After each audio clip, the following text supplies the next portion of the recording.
Hey guys, it's Stephanie.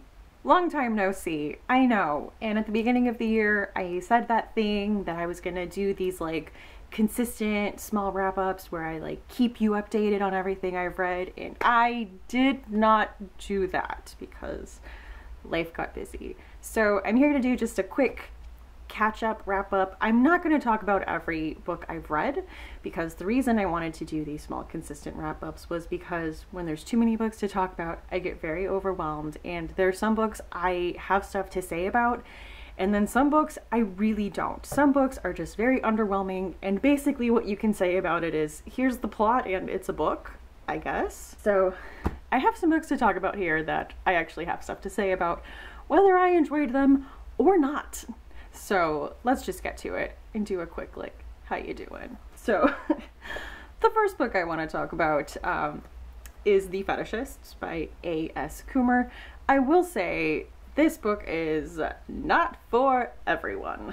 I bought this from Grindhouse Press, and the central story revolves around a fetish auction. So if that's something that you find just incredibly offensive, do not pick this up. So this book was under 200 pages and it was balls out crazy. We are following a scumbag lawyer named Jefferson who gets invited to this like very exclusive private underground like fetish auction, but the story is told in kind of past present alternate chapters. So the past is the night before while he is at this auction and bids on the specific girl he wants. Then the next morning he wakes up somewhere in the woods missing fingers, and so you're kind of going back and forth and kind of piecing those pieces together as to what happened. I don't think I've ever felt physically sick while reading a book like I did here,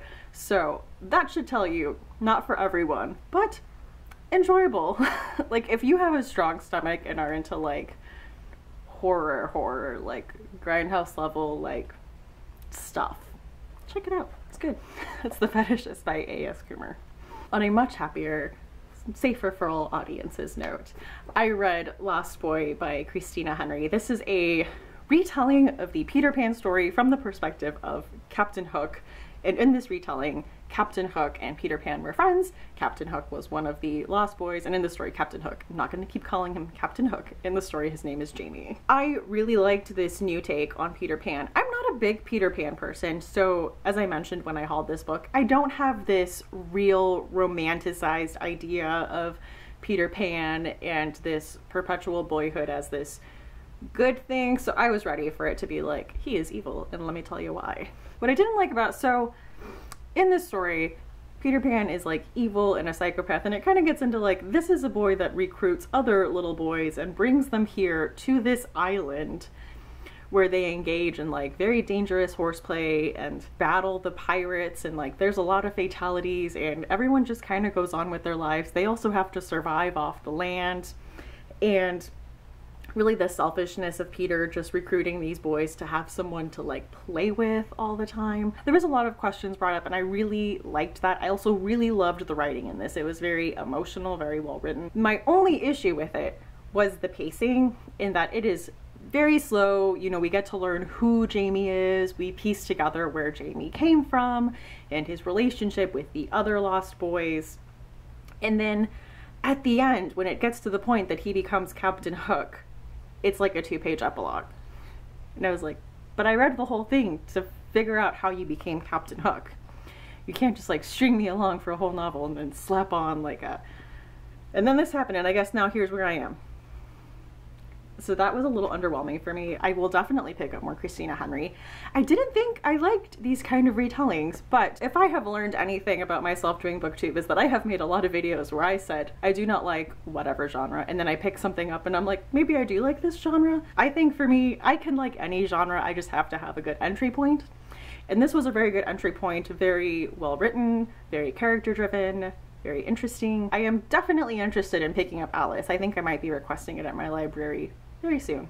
So that is Lost Boy by Christina Henry. Next up, I have a book that I did not love, and I'm a little annoyed because it's shortlisted for best I think first novel, I'm not sure, yeah, best first novel in the Bram Stoker Awards, and that is Baby Teeth by Zoje Stage.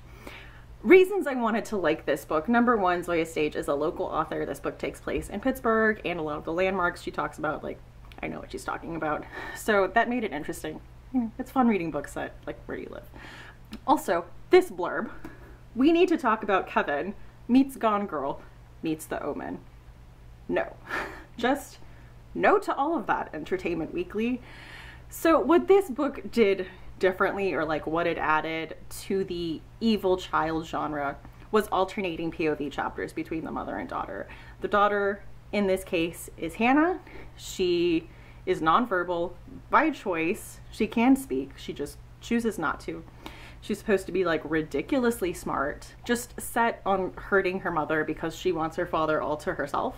I just, one, do not like child narrators ever. And in the story, like, they couldn't decide whether she was a child and used child logic or whether she was adult and knew everything. The problem is I don't like either. I don't like reading things in child logic, and I do not like reading about adult thinking children. It's just too ridiculous. She was just ridiculous. The father in this is absolutely useless in a way that I found completely unbelievable. There was a lot of things we need to talk about Kevin did right.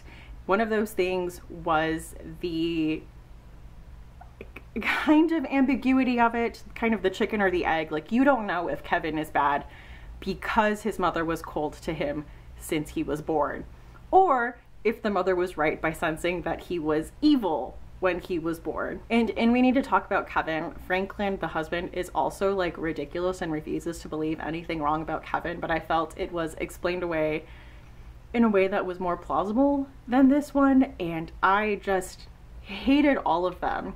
And then the ending, I think, went on too long, and it was very underwhelming. So this was just no from me on all counts, unfortunately. It has a really nice cover though, so I do like that. Just did not care for it. These people just, no.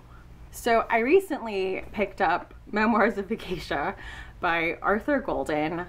The reason I picked this up is because I am doing the Pop Sugar Reading Challenge, and one of the challenges is to read a book with over 1 million ratings on Goodreads, which is actually not a lot of books. So that leaves all of the Harry Potter books, Twilight, 50 Shades, and like a handful of other books. So this was one of them because I just was not interested in reading any of the ones I previously mentioned. I had never read this. I saw the movie a long time ago. Like, I think I saw it in theaters. So I was a child and I remember like bits and pieces. So this follows a girl who was born in a Japanese fishing village, and her mother dies, and her sister are kind of sold. She realizes that she is sold to this, like, I don't know what the word is, but like a house that trains geishas. And Sayuri, the main character, is born with blue eyes. It's very rare. You're really following all the obstacles and everything that comes together for her to become a geisha. And I will say one thing that this novel did well was characters, because let me tell you, her rival, Hatsumomo, is an awful person, and it has been a long time since I have hated a person as much as I hated Hatsumomo in this book. I just wanted to strangle her. I don't think I've had feelings like that since I watched like the early seasons of Game of Thrones and like Joffrey.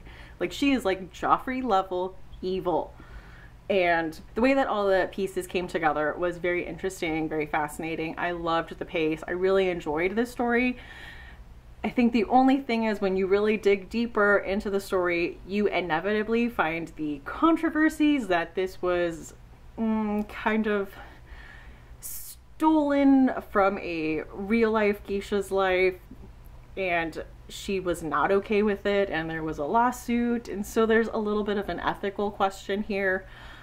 And I know that the geisha went on to write her own story, like a memoir of like her actual experiences. So I buddy read this with Samantha, Leighanne, and I think she talked about checking that out. So I might have to look into that as well. But if there was no controversy, like let's say this was totally above board, this was a good story. I definitely enjoyed it. It you know, deserves the acclaim it gets. It's very well written, very well plotted. That's Memoirs of a Geisha by Arthur Golden. Last book that I want to talk about that I really enjoyed was this brick, Stephen King's Nightmares and Dreamscapes. So as I've mentioned multiple times, Stephen King novels are very hit or miss for me, but his short stories, I would say more often than not, are amazing. There are short stories in here that I still think about. So with this, I also listened to the audiobook and followed along, which I will say the audiobook, the stories were in a different order than here, which I thought was kind of weird. But they had celebrity narrators like Rob Lowe, Whoopi Goldberg, among a few others, and like Stephen King, Tim Curry. But the ones I loved here, like I loved Chattery Teeth, I loved Sneakers, I loved, let me see if I can find what they're called.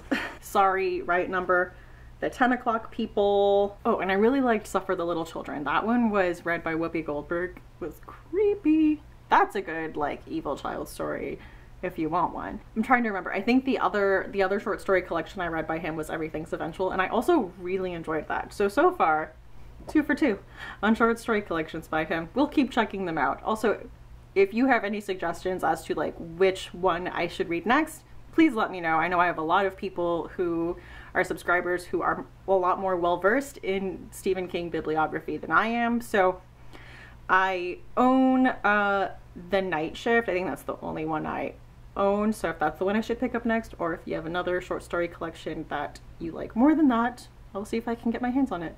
So let me know what you all suggest. But I loved this. I might like reread this at some point because I really enjoyed it. So anyway, those are the books that I have read recently that are real standouts for good and bad reasons. Thank you so much for watching this, for subscribing, for commenting, for anything. So thank you so much. Hope to see you again soon. Bye.